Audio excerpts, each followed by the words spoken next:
you're trying to make your hair look presentable and you realize just how badly you already need another haircut.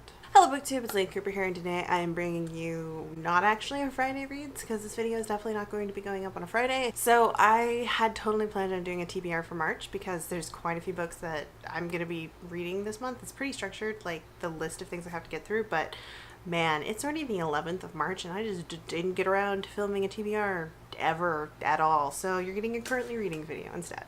Let's jump right in. First thing I'm currently reading, actually, we'll start with the things that are carryovers from February, and that would be my audiobook, which is The Girl From Everywhere by Heidi Heilig. I've actually been listening/reading this since December. I'm really close to the end. I have like maybe 2 hours or less of the audiobook to listen to, which it's a fairly long book. I was kind of surprised when I looked at the print versions. It's like a 450 page YA book, which is, it's a hefty little chunker.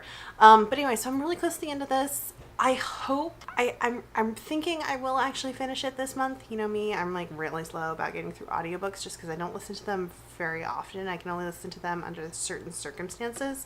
I've been trying to listen to this one more when I'm driving places so that I get through it a little bit more quickly.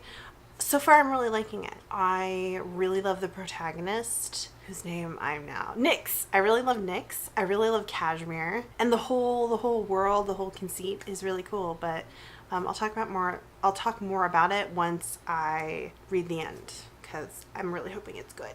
The other thing that's carryover from February is a arc. It's called Dreadful Young Ladies and Other Stories by Kelly Barnhill. And this book is actually already out. It came out on February 20th. I didn't start reading it until the 23rd because I am just way behind on reading arcs.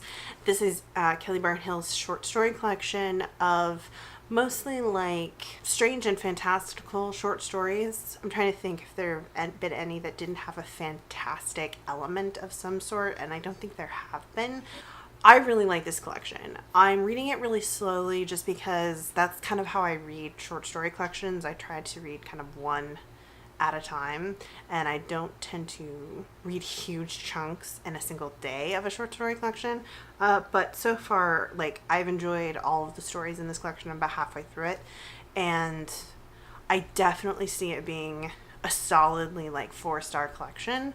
Even though I haven't finished it, that's the impression I'm getting from what I've read. But I will, again, talk more about it. Actually, I'm going to do a full review of this book since I got an arc of it, even though it's going to be wildly late.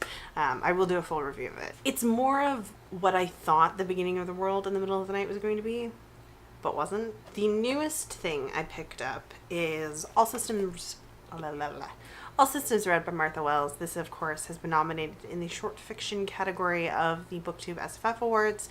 It's a Tor.com novella, science fiction, about a sentient robot that has disabled its governing device.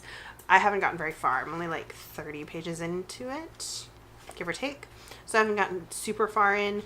So far, I'm really enjoying it, though. It's definitely living up to like all of the hype I've heard about it, and I'm very excited to read the rest. The next thing I'll be picking up after I finish that is Lightning in the Blood by Marie Brennan. This is book 2 of her novella. I think it's a duology. I don't think it's a trilogy. I could be wrong about that, but yeah. So I read book 1 at the beginning of this month. I'm not going to talk about it here, obviously, but I thought the ending was good enough that since I already had book 2 on hand, I'd go ahead and give it a read, since, I mean, it's like 119 pages. Book 1, or novella 1, wasn't stunning. It wasn't like a real standout story, but like I said, they're so short, and I'm like trying to give Marie Brennan, like, I'm trying to read like her other fiction, because as you know, I listened to the first book in her A Natural History of Dragons series on audiobook, and I wasn't really a fan of it, so I'm like trying her other works out, and I'm not blown away, but I have it. That's what I'm currently reading. I am technically still reading Glasstown Game. You know, I'm like 60 pages into it, but I haven't actually picked this back up since I started reading it in November. But this will be the thing I read after I finish those Tor.com novellas. And I'm trying to think, I feel like there was something else. Oh, there is one other thing I picked up from the library yesterday. Not yesterday, but like a couple of days ago, because it came in for me at the library, and that was Winter by Ellie Smith. So I like put this on hold. I might be the first person to have gotten this copy. I requested this like as soon as I could from my library. So I've got this too. And this is actually a chunker. I think this is about maybe not 100 pages more than Autumn, but I want to say at least 60 pages longer than Autumn. I'm really excited to read it. I, of course, really enjoyed reading Autumn, gosh, in July or August of this past year. I didn't necessarily get all of the references. There's a lot of like British politics in it, like 70s and 80s British politics. I like not flew right over my head, right?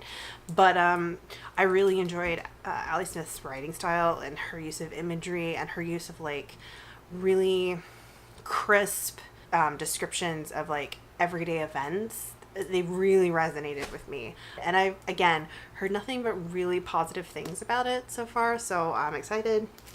And then I did have the first Binti novella come in at the library. I'm going to be checking that out probably sometime this week, and I'll be reading that after I get through the rest of this stuff. I've got quite a few things, but luckily, you know, these are short reads, but I'll be reading that because I am going to go ahead and read at least the first Binti and the second Binti novellas, since the second one has been nominated in the two Best of Awards.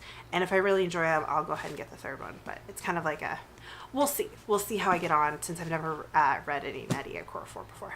So those are all of the things that I'm like currently reading, and I'm going to be reading in the next 2 weeks, in the second half of March, or the last 2/3 of March. Can you believe it's the 11th already? Ugh. Let me know what you're reading down in the comments below, or if you've picked up any of these things, or if you are planning on reading any of them and you're excited for them. As always, if you enjoy any of my videos, don't forget to hit that subscribe button, and I'll see you guys pretty soon. I don't know. I've been super uninspired for video content lately, I'm not gonna lie. And I'm not like reading enough where I can do reviews. Like I haven't read anything that I can like do a review for. So who knows when you'll see me next. Hopefully before my end of the month wrap up though, right?